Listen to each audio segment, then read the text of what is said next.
जय श्री कृष्णा। राधे राधे। ओम नमः शिवाय। जय भोलेनाथ। प्रिय भक्तजनों, भादो मास के कृष्ण पक्ष का शनि प्रदोष व्रत 31 अगस्त यानी आज दिन शनिवार को रखा जाएगा। आप सभी को शनि प्रदोष व्रत की हार्दिक शुभकामनाएं। शनि प्रदोष व्रत के दिन माता पार्वती और भगवान शिव जी की पूजा के साथ साथ शनि देव जी की पूजा करने से भक्तों की सभी मनोकामनाएं पूर्ण हो जाती हैं। आज की इस वीडियो में मैं आपको सुनाने जा रही हूँ शनि प्रदोष व्रत की बड़े ही दुर्लभ कथा। तो आप सभी भक्तजन इन कथाओं को बड़ी ही श्रद्धा और प्रसन्न चित्त मन से सुनिए। प्रेम से बोलिए भगवान शंकर की जय, माता पार्वती की जय। पौराणिक कथा के अनुसार प्राचीन समय में एक नगर में रहने वाला एक सेठ बड़ा ही धनवान था। उसके पास धन दौलत ऐश्वर्य की कोई कमी नहीं थी। इतना धनवान होने के बाद भी वह सेठ बहुत दयालु था, क्योंकि उस सेठ के यहाँ से कभी भी कोई खाली हाथ नहीं लौटता था और वह खूब जी खोल कर दान पुण्य भी करता था, ब्राह्मणों की आव भगत भी करता था। परंतु उस सेठ के जीवन में एक बहुत बड़ा दुख था और वह दुख था उसकी संतान का ना होना। इस कारण सेठ और उसकी पत्नी बहुत दुखी रहते थे। सेठ रात दिन यह सोचकर दुखी रहता था, उसके पास इतना ढेर सारा धन है, लेकिन उसका उपभोग करने वाला उसकी कोई भी संतान नहीं है, ना ही उसका वंश बढ़ाने वाला कोई है। इतना धन दौलत का वह क्या करेगा? यह सोचकर दोनों पति पत्नी बड़े दुखी रहते थे। एक बार जब दोनों पति पत्नी बहुत दुखी हो गए तो उन्होंने तीर्थ यात्रा पर जाने का निश्चय किया। इस प्रकार वे दोनों पति पत्नी अपना सारा काम काज और अपना सारा धन अपने सेवकों को सौंपकर तीर्थ यात्रा के लिए निकल पड़े। नगर से कुछ ही दूर निकले थे कि दोनों को एक विशाल वृक्ष के नीचे एक तेजस्वी साधु दिखाई दिए, जो कि समाधि में लीन थे। साधु को देखकर दोनों के मन में विचार आया कि क्यों न अपने तीर्थ की शुरुआत साधु महाराज का आशीर्वाद लेकर ही की जाए। साधु महाराज का आशीर्वाद लेने के लिए दोनों सेठ और सेठानी उनके सामने हाथ जोड़कर समाधि टूटने का इंतजार करने लगे। इंतजार करते करते सुबह से शाम और शाम से रात हो गई, पर साधु महाराज की समाधि नहीं टूटी। इसके बाद भी दोनों पति पत्नी प्रतीक्षा करते हुए वहीं बैठे रहे। आखिरकार अगले दिन प्रातःकाल साधु महाराज समाधि से उठे तो उन्होंने देखा कि दोनों पति पत्नी ही हाथ जोड़कर वहाँ उनकी समाधि टूटने का इंतजार कर रहे थे। इसके बाद भी साधु महाराज कहने लगे कि मैं तुम्हारे अंदर मन की कथा जान गया हूँ वत्स्य, मैं तुम्हारे धैर्य और भक्ति भाव से अत्यंत प्रसन्न हो। इसके बाद साधु ने उन्हें संतान प्राप्ति के लिए शनि प्रदोष व्रत के बारे में बताया और पूजा विधि भी बताई। साधु महाराज ने सेठ और सेठानी से कहा कि इस व्रत को तुम पति पत्नी मिलकर श्रद्धा और भक्ति भाव के साथ करो और सभी नियमों का पालन कर भगवान शिव और पूरे शिव परिवार की पूजा करो। साथ ही शनि देव की पूजा भी करना। इस व्रत के प्रभाव से तुम्हें संतान सुख अवश्य प्राप्त होगा। साधु महाराज के ऐसे वचनों को सुनकर सेठ सेठानी के मन का दुख कुछ कम हुआ। वे बड़े प्रसन्न होकर उनका आशीर्वाद लेकर तीर्थ यात्रा पर निकल पड़े। जब तीर्थ यात्रा पूर्ण हुई तो दोनों अपने घर लौटे। फिर उन्होंने साधु महाराज के कहे अनुसार शनि प्रदोष व्रत का पालन किया। इस व्रत के प्रभाव से सेठ जी के घर एक सुंदर बालक ने जन्म लिया। इस तरह जो भी भक्त नियम पूर्वक श्रद्धा और पूजा पाठ करता है और शनि प्रदोष व्रत के नियमों का पालन करता है, शनि देव और भगवान शिव उनकी सभी मनोकामनाएं पूर्ण करते हैं। उनके जीवन के सभी दुख दूर करते हैं। बोलिए शंकर भगवान की जय, शनिदेव महाराज की जय। अब आप लोग सुनिए प्रदोष व्रत की दूसरी कहानी। पौराणिक कथा के अनुसार एक नगर में एक ब्राह्मणी रहती थी। उसके पति का स्वर्गवास हो गया था। उसका अब कोई सहारा नहीं था, इसलिए वह सुबह होते ही वह अपने पुत्र के साथ भीख मांगने निकल पड़ी थी। वह खुद का और अपने पुत्र का पेट पालती थी। एक दिन ब्राह्मणी घर लौट रही थी तो उसे एक लड़का घायल अवस्था में करहरता हुआ मिला। ब्राह्मणी दयावश उसे अपने घर ले आई। वह लड़का विदर्भ का राजकुमार था। शत्रु सैनिकों ने उसके राज्य पर आक्रमण कर उसके पिता को बंदी बना लिया था और राज्य पर नियंत्रण कर लिया था, इसलिए वह मारा मारा फिर रहा था। राजकुमार ब्राह्मण पुत्र के साथ ब्राह्मणी के घर रहने लगा। एक दिन अंशुमती नामक एक गंधर्व कन्या ने राजकुमार को देखा तो वह उस पर मोहित हो गई। अगले दिन अंशुमती अपने माता पिता को राजकुमार से मिलाने लाई। उन्हें भी राजकुमार पसंद आ गया। कुछ दिनों बाद अंशुमती के माता पिता को शंकर भगवान ने सपने में आदेश दिया कि राजकुमार और अंशुमती का विवाह कर दिया जाए। वैसा ही किया गया।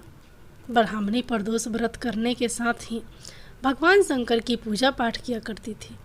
प्रदोष व्रत के प्रभाव और गंधर्व राज की सेना की सहायता से राजकुमार ने विदर्भ से शत्रुओं को खदेड़ दिया और पिता के साथ फिर से सुखपूर्वक रहने लगा। राजकुमार ने ब्राह्मण पुत्र को अपना प्रधानमंत्री बनाया।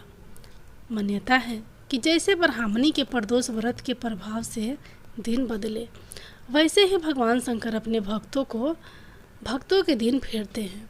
जय भोलेनाथ, जय माता पार्वती।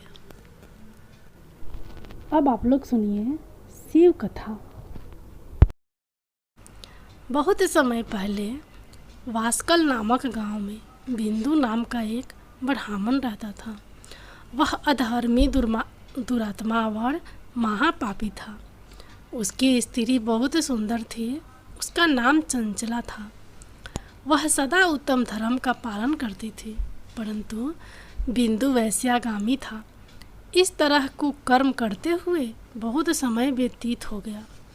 उसकी स्त्री काम से पीड़ित होने पर भी धर्मनाश के भय से कलेश सहकर भी काफ़ी समय तक धर्म भ्रष्ट नहीं हुई, परंतु आगे चलकर वह भी अपने दुराचारी पति के आचरण से प्रभावित होकर दुराचारी और अपने धर्म से विमुख हो गई। इस तरह दूरा में डूबे हुए उन पति पत्नी का बहुत समय व्यर्थ बीत गया। वैश्यागामी दूषित बुद्धि वाला वह दुष्ट ब्राह्मण बिंदु समय अनुसार मृत्यु को प्राप्त होकर नरक में चला गया। बहुत समय तक नरक की दुखों को भोग कर वह मूढ़ बुद्धि पापी विध पर्वत पर भयंकर पिशाच हुआ।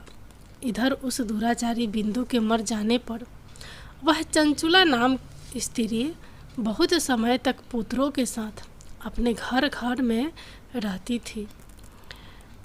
पति की मृत्यु के बाद वह भी अपने धर्म से गिरकर पराये पुरुषों का संग करने लगी थी। सती विपत्ति में भी अपने धर्म का पालन करना नहीं छोड़ती। यही तो तप है। कठिन तो होता है, लेकिन इसका फल मीठा होता है। एक दिन देव योग से किसी पुण्य पर्व के आने पर वह अपने भाई बंधुओं के साथ गोकर्ण क्षेत्र में गई। उसने तीर्थ के जल में स्नान किया और बंदी जनों के साथ यहाँ वहाँ घूमने लगी। वह एक देव मंदिर में गई। वहाँ उसने एक ब्राह्मण के मुख से भगवान शिव की परम पवित्र एवं मंगलकारी कथा सुनी। ब्राह्मण कह रहे थे कि जो स्त्रियाँ भव्य विचार करती है वे मरने के बाद जब यम लोक जाती है तब यम राज के दूत उन्हें तरह तरह के यंत्रणा देते हैं कि वे उसके कामागार के दंडों से दगत है। उसका संघर्ष कराते हैं। यह सारे दंड इतनी वेदना देने वाले होते हैं कि जीव पुकार पुकार कर कहता है कि अब वह ऐसा नहीं करेगा, लेकिन यमदूत उसे छोड़ते नहीं हैं। कर्मों का फल तो सभी को भोगना पड़ता है। देव, ऋषि, मनुष्य सभी इससे बंधे हुए हैं। ब्राह्मण के मुख से यह वैराग्य बढ़ाने वाली कथा को सुनकर चंचला भय से व्याकुल हो गई। कथा समाप्त होने पर सभी लोग वहाँ से चले गए। तब कथा बाँचने वाले ब्राह्मण देवता से चंचला ने कहा, हे ब्राह्मण, धर्म को न जानने के कारण मेरे द्वारा बहुत बड़ा दुराचार हुआ है। स्वामी, मेरे ऊपर कृपा कर मेरा उद्धार कीजिए। आपके प्रवचन को सुनकर मुझे इस संसार से वैराग्य हो गया है। मुझ मूढ़ चित्त वाली पापनी को धिक्कार है। मैं निंदा के योग हूँ। मैं बुरे विषयों में फंसकर अपने धर्म से विमुख हो गई थी। कौन मुझ जैसे को मार्ग में मन लगाने वाली पापनी का साथ देगा? जब यमदूत मेरे गले में फंदा डालकर मुझे बांध कर ले जाएंगे और नरक में मेरे शरीर के टुकड़े करेंगे, तब मैं कैसे उन महायातना को सहन कर पाऊंगी? मैं सब प्रकार से नष्ट हो गई हूँ, क्योंकि अभी तक मैं हर तरह से पाप में डूबी रही हूँ। हे ब्राह्मण, आप मेरे गुरु हैं, आप ही मेरे पिता हैं, आप ही मेरे माता हैं। मैं आपके शरण में आई हूँ। मुझ अबला का अब आप उद्धार कीजिए। इस प्रकार विलाप करती हुई चंचुला ब्राह्मण देवता के चरणों में गिर पड़ी। तब ब्राह्मण ने उसे कृपा पूर्वक उठाया और इस प्रकार कहा, नारी, तुम सौभाग्यशाली हो जो भगवान शिव शंकर की कृपा से तुम्हें वैराग्यपूर्ण यह कथा सुनी है और कथा को सुनकर समय से अपनी गलती का एहसास कर लिया है। तुम डरो मत और भगवान शिव की शरण में जाओ। उनकी परम कृपा से तुम्हारी सभी पाप नष्ट हो जाएंगे। मैं तुम्हें भगवान शिव की कथा सहित वह मार्ग बताऊंगा जिसके द्वारा तुम्हें सुख देने वाली उत्तम गति प्राप्त होगी। शिव कथा सुनने से तुम्हारी बुद्धि शुद्ध हो गई है और तुम्हें पश्चाताप हुआ है तथा मन में वैराग्य उत्पन्न हुआ है।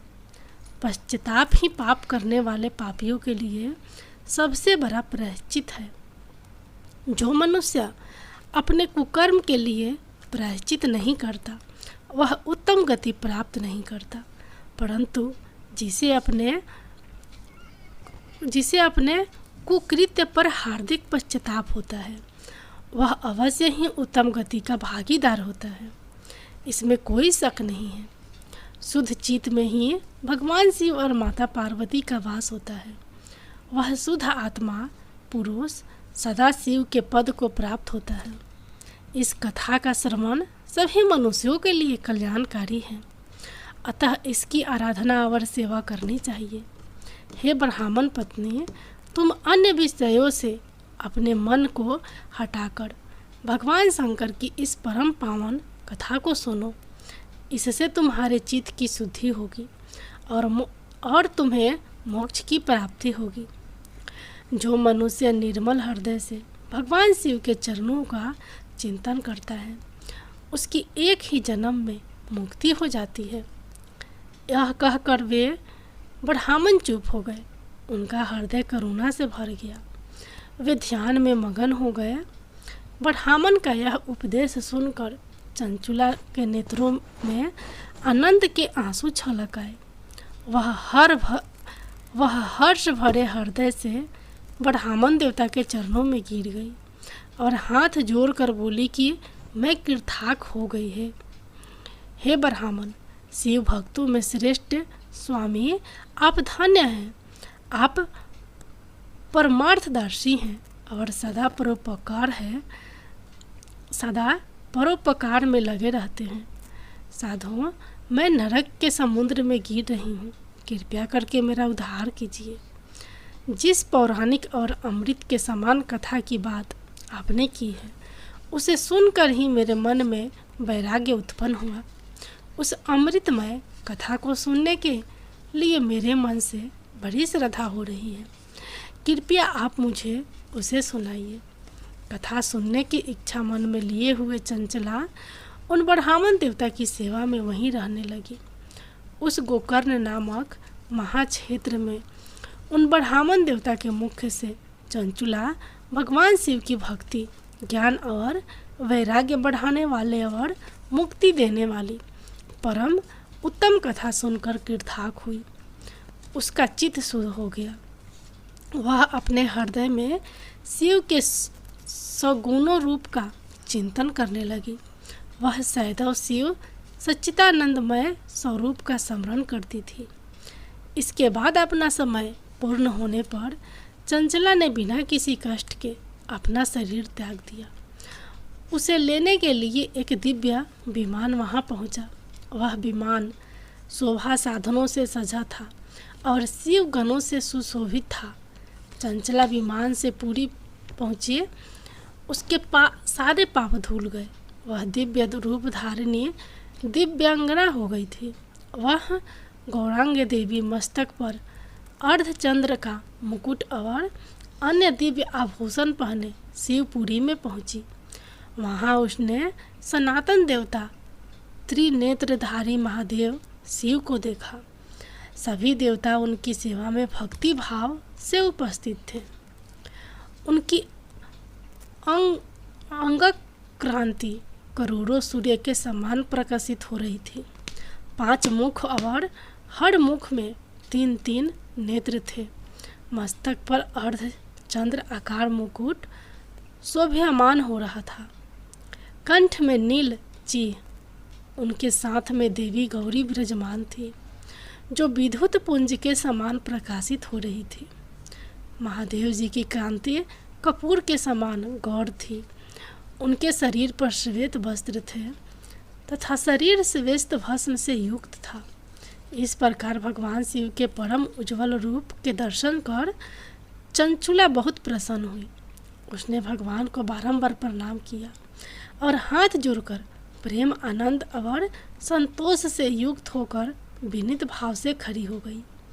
उसके नेत्रों से आनंद के आंसुओं की धारा बहने लगी। भगवान शंकर और भगवती गौरी उमा के करुणा के साथ सौम्य दृष्टि से देखकर चंचुला को अपने पास बुलाया। गौरी उमा ने उसे प्रेम पूर्वक अपनी सखी बना लिया। चंचला सुखपूर्वक भगवान शिव के धाम में उमा देवी की सखी के रूप में निवास करने लगी। एक दिन चंचुला आनंद में मगन उमा देवी के पास गई और दोनों हाथ जोड़कर उनकी इस स्तुति को करने लगी। हे गिरिराज नंदिनी स्कंद माता उमा, आप सभी मनुष्यों एवं देवताओं द्वारा पूजित तथा समस्त सुखों को देने वाली हैं। आप शंभु प्रिया हैं। आप ही सगुणा और निर्गुणा हैं। हे सच्चिदानंद स्वरूपा, आप ही प्रकृति की पोषक है। हे माता, आप ही संसार की सृष्टि, पालन और संहार करने वाली हैं। इस प्रकार संगीत प्राप्त चंचुला देवी की स्तुति कर शांत हो गई। उसकी आंखों में प्रेम के आंसू उमड़ आए। तब शंकर प्रिया भक्त वत्सला उमा देवी ने बड़े प्रेम से चंचुला को चुप कराते हुए कहा कि सखी चंचुला, मैं तुम्हारी इस स्तुति से प्रसन्न हूँ। बोलो क्या वर मांगती हो। तब चंचुला बोली, हे गिरि राजकुमारी, मेरे पति बिंदु इस समय कहाँ हैं? उनकी स्थिति कैसी है? मुझे बताइए और कुछ उपाय कीजिए ताकि हम फिर से मिल सके। हे महादेवी, मेरे पति एक शूद्र जाति वैश्या के प्रति आसक्त थे और पाप में ही डूबे रहते थे। गिरिजा बोली, बेटी, तुम्हारा पति बिंदु पापी था। उसका अंत बड़ा भयानक हुआ। वैश्या का उपयोग करने के कारण वह मूर्ख नरक में अनेक वर्षों तक अनेक प्रकार के दुख भोग कर अवशेष पाप को भोगने के लिए विंध्य पर्वत पर पिशाच की योनि में रह रहा है और वह दुष्ट वहीं वायु पीकर रहता है और सब प्रकार के कष्ट को सहता है। गौरी देवी की यह बात सुनकर चंचुला अत्यंत दुखी हो गई। फिर मन को किसी तरह स्थिर करती हुई दुखी हृदय से माँ गौरी से उसने एक बार फिर पूछा, हे महादेवी, मुझ पर कृपा कीजिए और मेरे पापी पति का अब उद्धार कीजिए। कृपया करके मुझे वह उपाय बताइए जिससे मेरे पति को उत्तम गति प्राप्त हो सके। गौरी देवी ने कहा, यदि तुम्हारा पति भगवान शिव की पुण्यम उत्तम कथा सुने तो वह इस दुर्गति को पार करके उत्तम गति का भागी हो सकता है।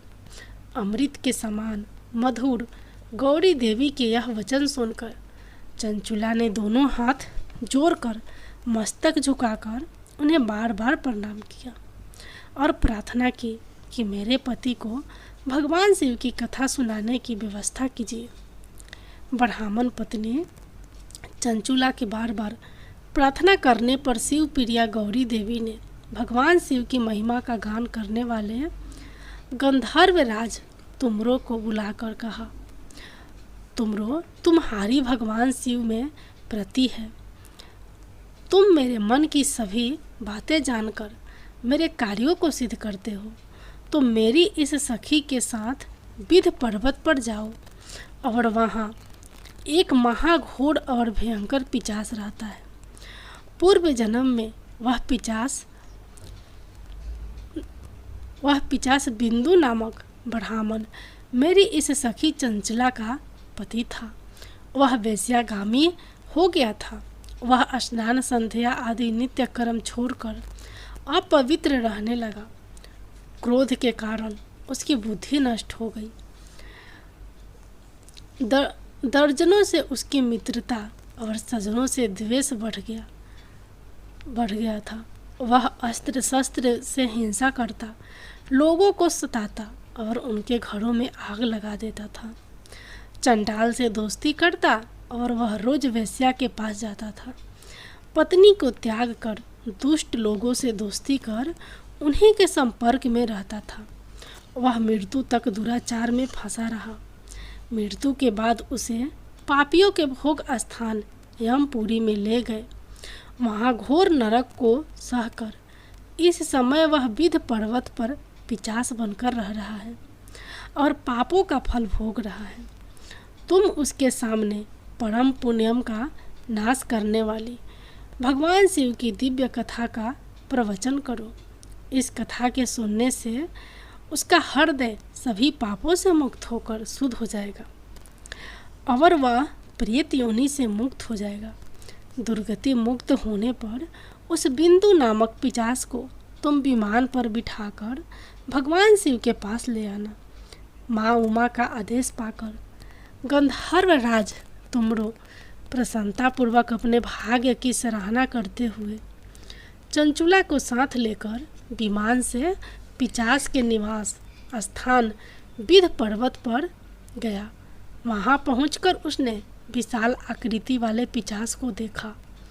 उसका शरीर विशाल था, उसकी ठोड़ी बड़ी थी। वह कभी हंसता, कभी रोता, कभी उछलता था। महाबली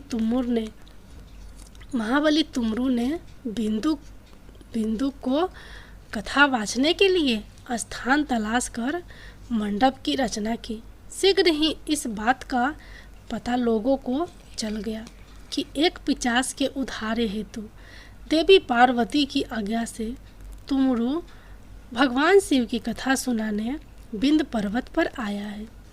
उस कथा को सुनने के लोभ से बहुत से देवर्षि वहां पहुंच गए। सभी को आदरपूर्वक स्थान दिया गया। पिशाच बिंदु को पासों में बांधकर आसन पर बिठाया गया और तब तुमरो ने परम उत्तम भगवान शिव के अमृत कथा का गुणगान शुरू किया, जिससे सभी श्रोता कृतार्थ हो गए। परम पुण्यम कथा को सुनकर पिशाच सभी पापों से मुक्त हो गया और उसने पिशाच शरीर का त्याग कर दिया। शीघ्र ही उसका रूप दिव्य हो गया। उसका शरीर गौर वर्ण का हो गया। शरीर पर श्वेत वस्त्र एवं पुरुषों के आभूषण आ गए। इस प्रकार दिव्य देहधारी होकर बिंदु अपनी पत्नी चंचुला के साथ स्वयं भी भगवान शिव का गुणगान करने लगा। उसे दिव्य रूप में देखकर सभी को बहुत आश्चर्य हुआ। उसका मन परम आनंद से परिपूर्ण हो गया। सभी भगवान महेश्वर के अद्भुत चरित्र को सुनकर कृतार्थ होकर उनका यशोगान करते हुए अपने अपने धाम को चले गए। बिंदु अपनी पत्नी चंचुला के साथ विमान में बैठकर शिवपुरी की ओर चल दिया। महेश्वर के गुणों का गान करता हुआ बिंदु अपनी पत्नी चंचुला और तुमरों के साथ शीघ्र ही शिव धाम पहुँच गया। भगवान शिव देवी पार्वती ने उसे अपना पार्षद बना लिया। दोनों पति पत्नी सुखपूर्वक भगवान महेश्वर एवं देवी गौरी के श्री चरणों में अविचल निवास पाकर धन्य हो गए। बोलिए उमा महेश्वर भगवान